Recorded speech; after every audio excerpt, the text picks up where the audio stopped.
Bonjour et bienvenue dans l'émission Paroles de femmes. Nous sommes toujours avec notre invité, le pasteur Joël Spinks. Bonjour, pasteur Joël Annabelle. Spinks. Bonjour, pasteur Joël. Bonjour, Animateur de l'émission Vie de foi. Mathilde a dit « Ah, t'as même pas présenté mon mari. » Sans parti pris, bien entendu.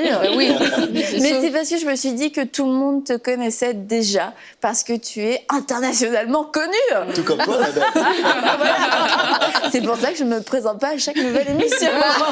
Mais ceci dit, pasteur Joël, tu es donc animateur de l'émission Vie de foi diffusée sur EMCI et tu es aussi pasteur principal de l'église de la Victoire au Québec depuis... 2008. Depuis 2008, aux côtés de ta femme Mathilde, Mon épouse ou de ta gloire. femme est à tes côtés. Mon épouse de gloire Mathilde qui est avec moi depuis 1999. Félicitations. 20 ans de mariage.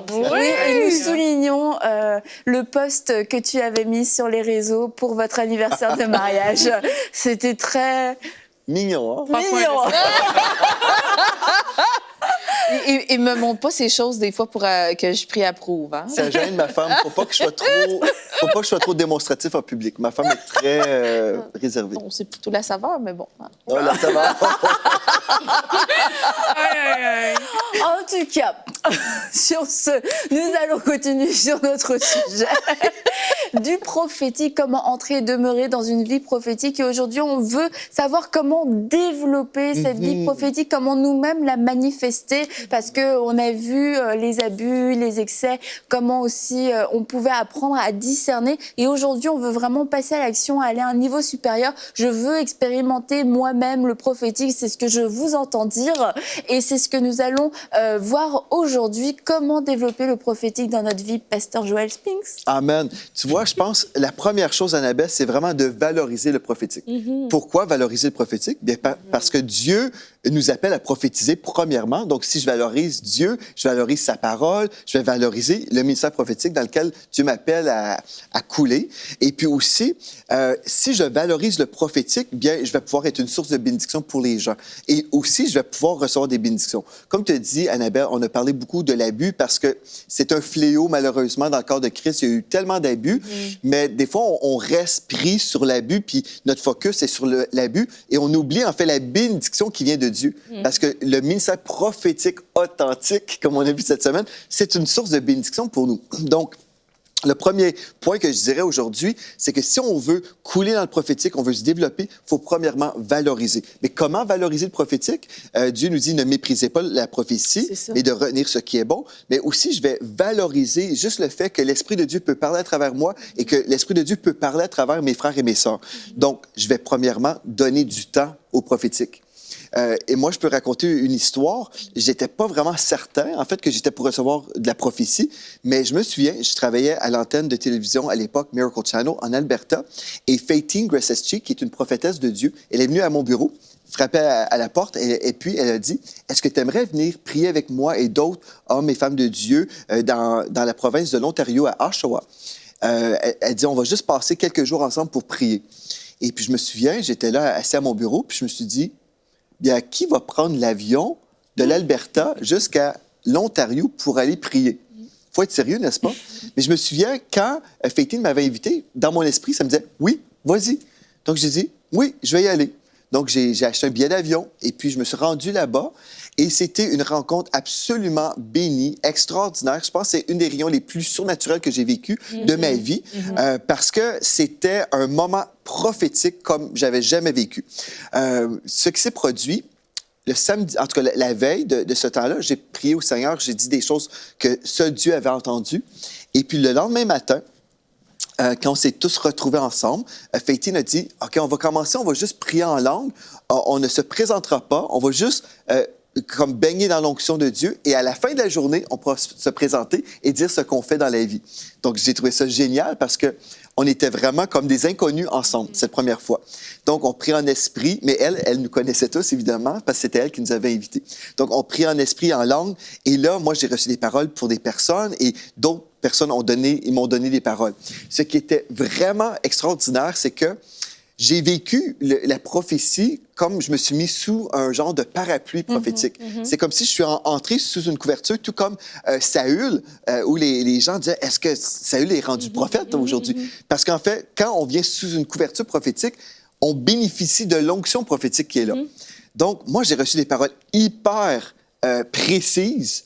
J'avais dit des choses au Seigneur la veille. Dieu m'a répondu le lendemain matin avec des paroles, mais qui étaient une réponse vraiment précise. Et puis, je me souviens, il y avait le prophète Barry Miracle qui était là aussi. Et là, ça fait des années depuis ce temps-là où je côtoie ces gens-là. Tous les ans, au mois de janvier, je passe quelques jours avec eux. On prie ensemble et on entend Dieu pour toute notre année. Et puis, il m'avait en fait décrit mon expérience que j'avais vécue en 2004. J'ai vécu une touche en 2004, comme on a souvent partagé à la télé, où j'ai été touché par le Seigneur concernant le peuple francophone. Et puis là, il commençait à décrire mon expérience. Il ne connaissait rien de ma vie. Il a dit, tu as vécu telle expérience pour tel but. Et puis là, et c'est à ce moment-là aussi, dans cette rencontre, où j'ai eu des visions. Et là, Faitine décrivait la vision que je recevais. Et j'ai enregistré tout ça aussi. Hein. Je vais te dire, moi, je garde toutes mes prophéties enregistrées et même des fois tapées à l'ordi. Je garde tout ça pour me référer, comme on a déjà vu, je pense que c'était mardi. L'apôtre Paul avait dit à son fils spirituel Timothée, à partir des prophéties, tu dois combattre le bon combat de la foi. Donc, moi, j'ai pris ces paroles-là, j'ai prié dans cette direction-là, et puis je vois l'accomplissement de plusieurs paroles prophétiques comme ça. Et c'est vraiment une source d'encouragement.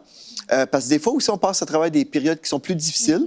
Et puis même, dans ces moments-là, j'ai eu des paroles prophétiques. Il disait, Dieu le sait que tu passes à travers telle chose difficile, mais Dieu te dit telle parole d'encouragement. Donc, le prophétique authentique, c'est merveilleux. Ça va être le nom de son prochain livre. Oui, c'est bon, ça.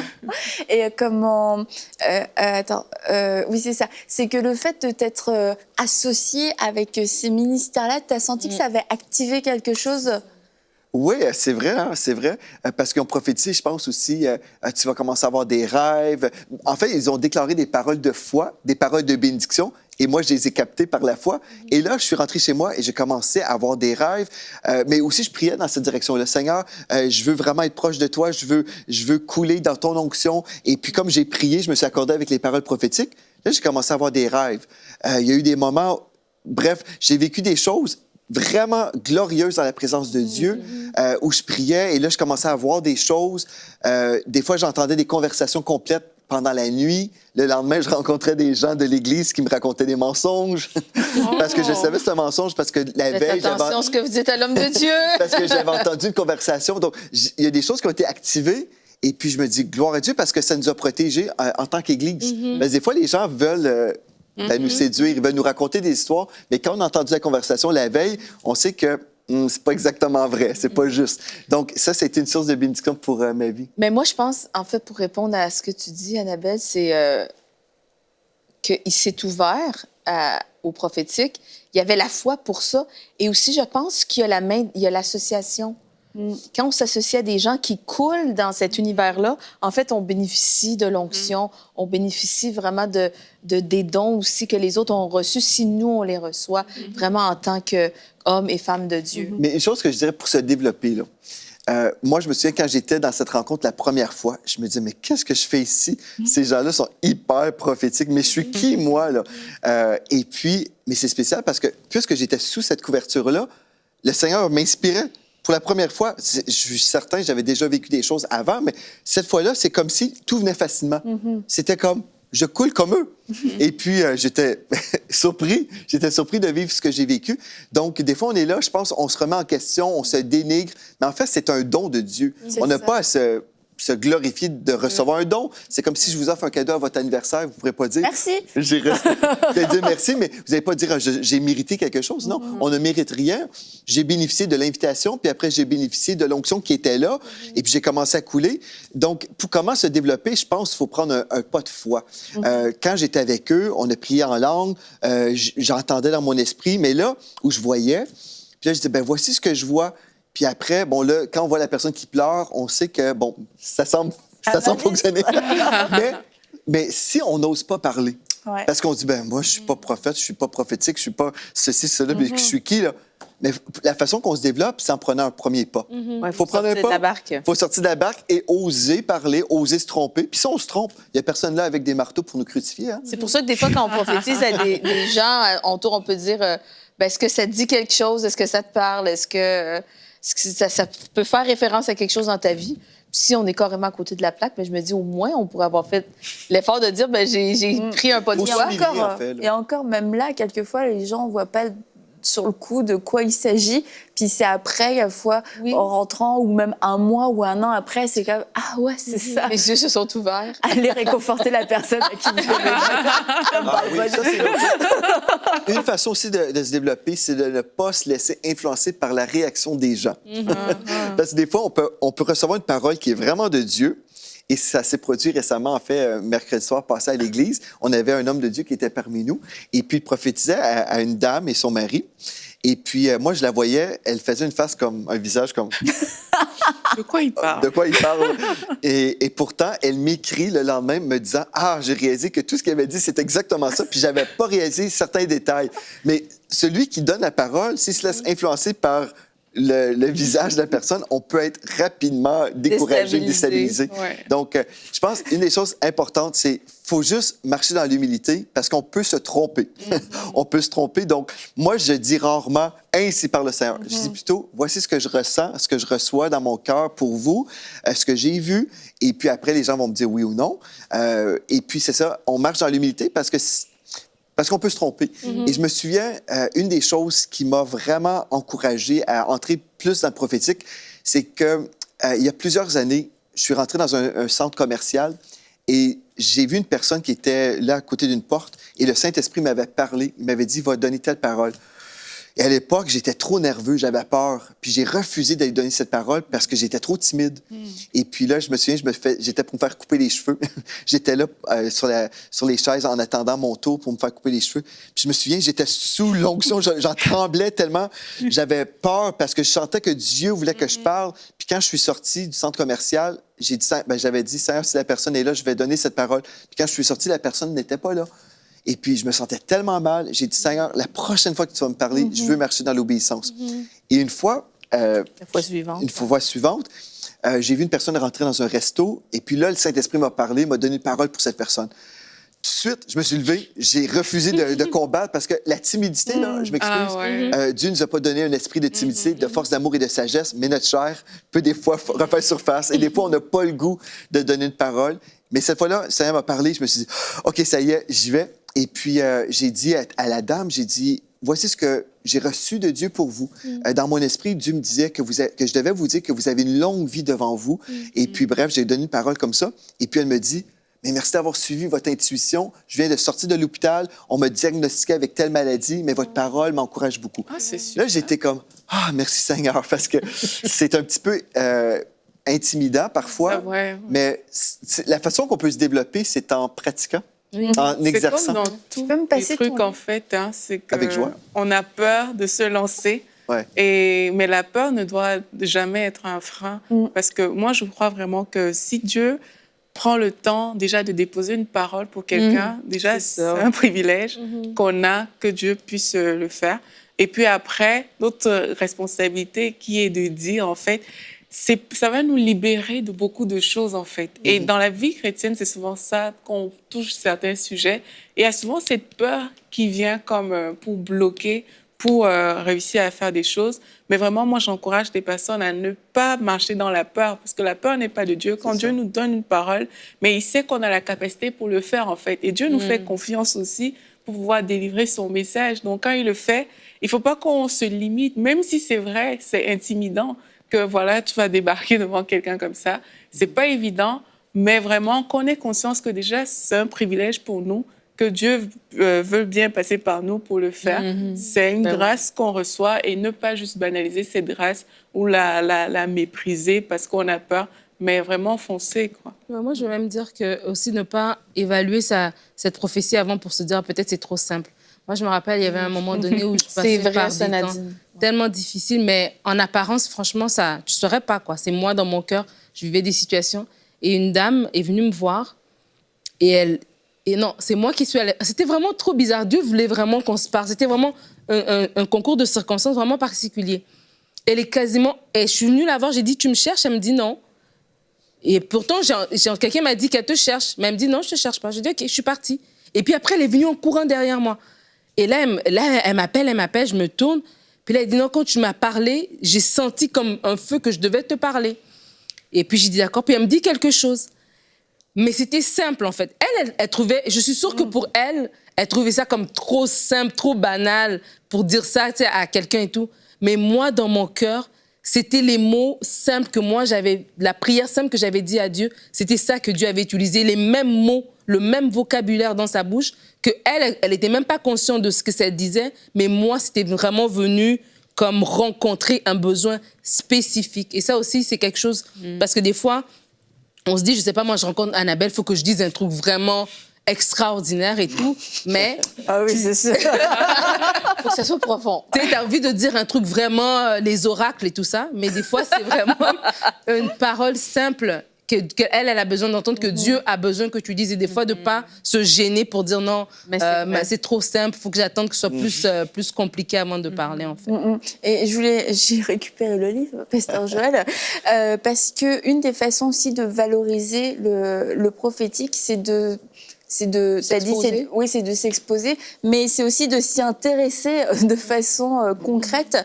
Et je crois que ton livre, Lumière prophétique, est vraiment un bon investissement, pas un investissement financier, mais il faut l'acheter, c'est sûr, mais c'est pas un investissement financier, c'est un investissement si on veut se développer dans le prophétique.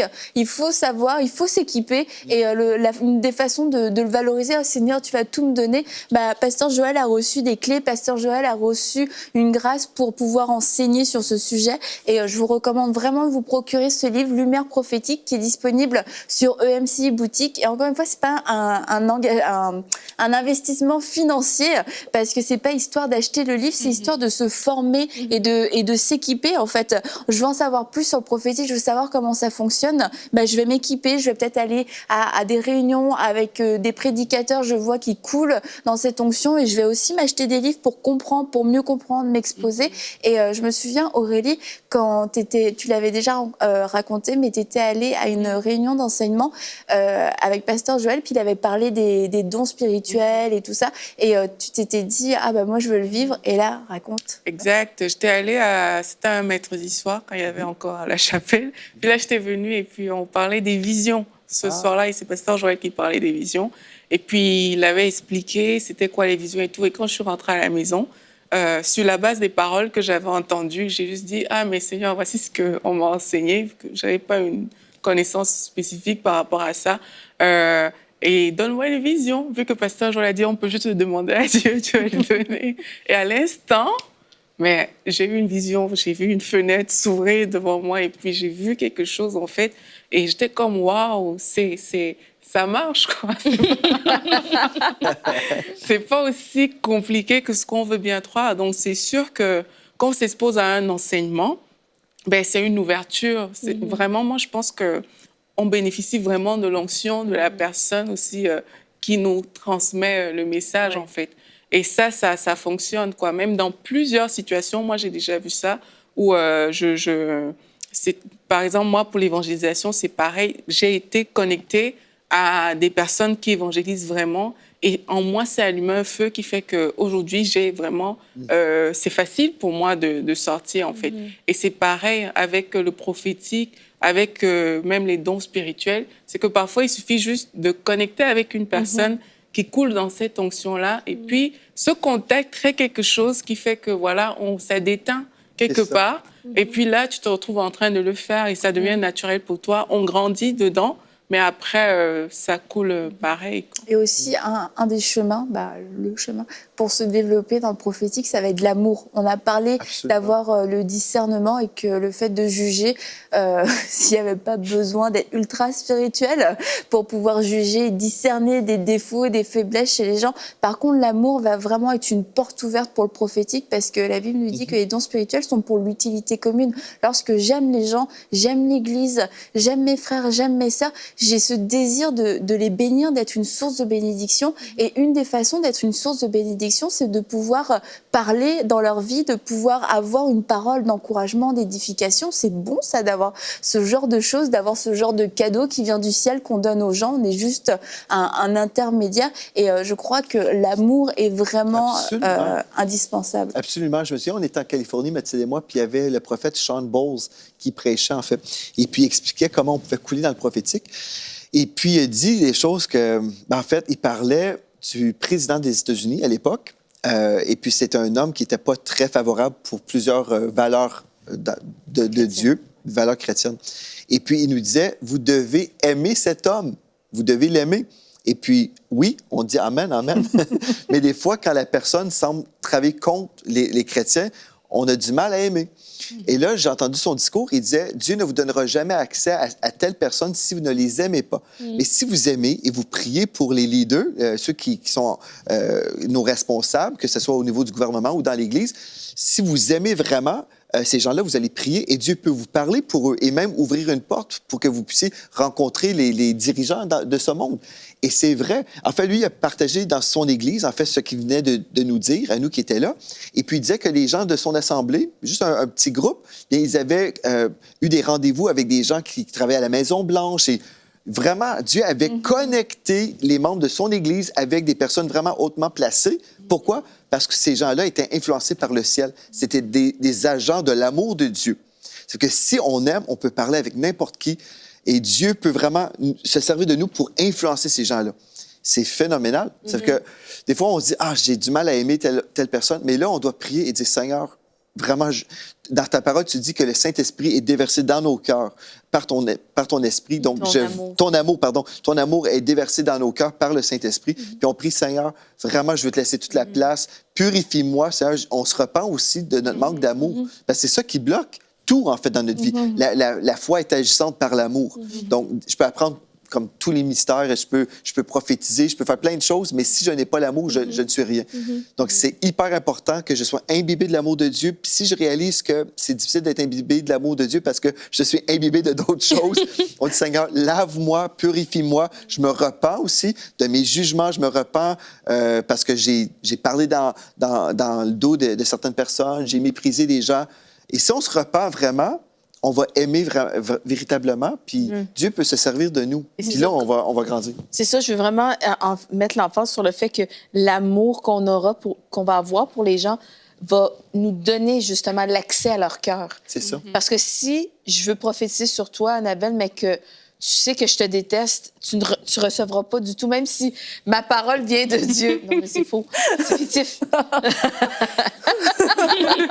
Tu pourras pas recevoir ce que j'ai à te dire parce que j'ai pas eu accès à ton cœur. Tu vois, il y a comme... C'est verrouillé jusqu'à temps que vraiment l'amour soit... l'amour que j'ai dans mon cœur soit répandu dans le tien. Et si tu te sens vraiment aimé de moi, je vais pouvoir prophétiser sur toi. Donc, si on répand cet amour-là sur les gens vont nous recevoir. Et si je vois des choses difficiles dans l'esprit, si je vois des choses dures où je devrais reprendre la personne, eh bien, on peut demander à l'Esprit de Dieu, comment tu veux que je tourne cette parole au bien? Si on voit quelqu'un qui vit dans la désobéissance, eh bien, on peut dire, ben, Dieu t'appelle à marcher dans l'obéissance, Dieu t'appelle à marcher dans l'honneur, Dieu t'appelle à revenir sur le chemin de la vérité ou des choses comme ça. Et vraiment, c'est supposé édifier et vraiment remonter le cœur de la personne. Et j'aimerais aussi encourager les gens à ne pas mépriser les petites paroles, comme tu disais, Nadine, parce que moi, je crois vraiment que c'est comme un bébé qui apprend à parler. Il va dire des petites choses, des petits mots, après ça va être quelques mots, puis après on fait des phrases. Et puis je pense que justement, il ne faut pas mépriser les petites paroles simples, mais qui vont faire du bien à quelqu'un. Je connais une fille qui est allée à l'église un dimanche matin, mais elle se sentait assez levée, mais extrêmement découragée, se sentait vraiment l'âme abattue. Et puis elle dit, « Oh Seigneur, je me sens tellement toute seule, j'ai l'impression qu'il n'y a personne autour de moi, que j'ai même pas un ange. » Et elle part comme ça à l'église, et puis il y a quelqu'un qui arrive à côté d'elle à l'église, puis qui lui donne juste cette parole. Je ne sais pas pourquoi je te dis ça, mais Dieu, je sens que je dois te dire qu'il y a plein d'anges autour de toi. Et ça, c'était une parole de réconfort pour elle. Ça l'a élevée, elle lui a apporté de la paix. Et donc, c'est toujours le fruit que ça doit produire. Je me souviens, j'étais dans une réunion et il y avait un monsieur à côté de moi que je connaissais pas et il avait l'air gentil quand même. Mais il avait l'air gentil, mais c'est pour encourager les gens à prendre ce pas de foi et à faire, à partager. Et là, on était en réunion, donc je pouvais pas parler pour pas déranger la réunion. Excusez-moi, j'ai une parole à donner au monsieur, ça vous dérange pas? On ne fait pas ce genre de choses, d'accord? C'est une bonne chose à dire aussi. Et donc, juste parce que je savais pas si j'allais avoir l'occasion de pouvoir lui parler, je lui ai écrit et puis je lui ai transmis. Et bon, on se connaît pas, j'ai jeté mon papier. Et il a pas regardé, puis là, plusieurs minutes après, je le vois. Et en fait, j'ai vu, il avait lu mon papier, il était vraiment touché. Après, finalement, c'est pareil, il me dit, vous me connaissez pas, vous savez rien sur ma vie. C'est la 3e personne qui me dit ça. Wow. Et je me suis dit, gloire à Dieu. Gloire à Dieu. Mais c'était simple, etc. Mais vraiment, c'est pour vous encourager à donner ces paroles parce que on ne sait pas ce qui se passe dans le cœur des gens, on ne sait pas les paroles dont les gens ont vraiment besoin. Et comme toi, Nadine, ça t'a fait tellement bien de recevoir cette parole. Et ça nous encourage, ça nous réconforte. Et nous, on les reçoit avec joie. Et on doit aussi s'ouvrir pour pouvoir donner cette source de bénédiction. Et Pasteur Joël, est-ce que tu aimerais certainement prier pour les gens qui se disent moi je veux commencer à manifester, à avoir des paroles, je veux avoir des songes, vivre ce que tu as vécu quand tu étais à cette rencontre de prière, que toutes ces choses soient activées dans ma vie. Amen. Je pense une des paroles, vraiment, c'est on doit oser. Premièrement, il faut oser, il faut prendre ce pas de foi. Donc, je vais prier pour tous ceux qui veulent passer à l'action. Amen. Et Père éternel, je veux prier pour chaque personne à la maison. Seigneur, tu les connais, tu connais les déceptions qu'ils ont pu avoir, mais aussi tu connais leur avenir parce que tu les appelles à entrer dans leur avenir rempli d'espoir, rempli de bénédiction. Seigneur, je veux prier pour ces gens qui aspirent à vivre plus maintenant. Je te remercie, Esprit de Dieu, parce que je crois, maintenant, premièrement, on se repent de toute parole qu'on a pu déclarer, des paroles négatives concernant le prophétique. On veut annuler ces paroles-là. On se repent. C'est si on a marché dans le mépris. Et aujourd'hui, on tourne la page et on dit, Seigneur, on veut s'ouvrir à vivre vraiment le prophétique qui vient de toi. On veut s'ouvrir, on veut recevoir de l'Esprit de Dieu, des révélations. On se rend disponible, en fait. Ça, on se rend disponible. Et je veux prier maintenant pour chaque personne à la maison qui dirait, oui, sers-toi de ma bouche, Seigneur Dieu. Sers-toi de mes rêves. Même la nuit pendant que je dors, je me rends disponible maintenant. Tu peux me parler. Je vais marcher dans l'obéissance. Je vais relâcher ce que tu vas me donner selon ta direction. Et ça, je prie que tu puisses maintenant répondre. Et je déclare dans le nom de Jésus que mes frères et mes sœurs reçoivent par vraiment cette prière, par ces paroles qu'on déclare maintenant sur leur tête. Ils reçoivent une touche de ton esprit et ces dons-là sont activés dans vos vies comme vous recevez. Je dis, à partir d'aujourd'hui, vous allez commencer à entrer dans des choses nouvelles dans le nom de Jésus. Amen. Amen. Merci beaucoup, Pasteur Joël. Merci à vous tous. Et on va se retrouver demain pour notre dernière émission avec Pasteur Joël Spinks. Alors, à demain dans Parole de Femme. Peut-être vous êtes déjà posé la question de savoir, mais comment puis-je transformer des vies autour de moi? Eh bien, c'est possible en faisant partie des 8000 partenaires de MCI. Dès maintenant, donnons pour faire entrer EMCI dans une nouvelle saison.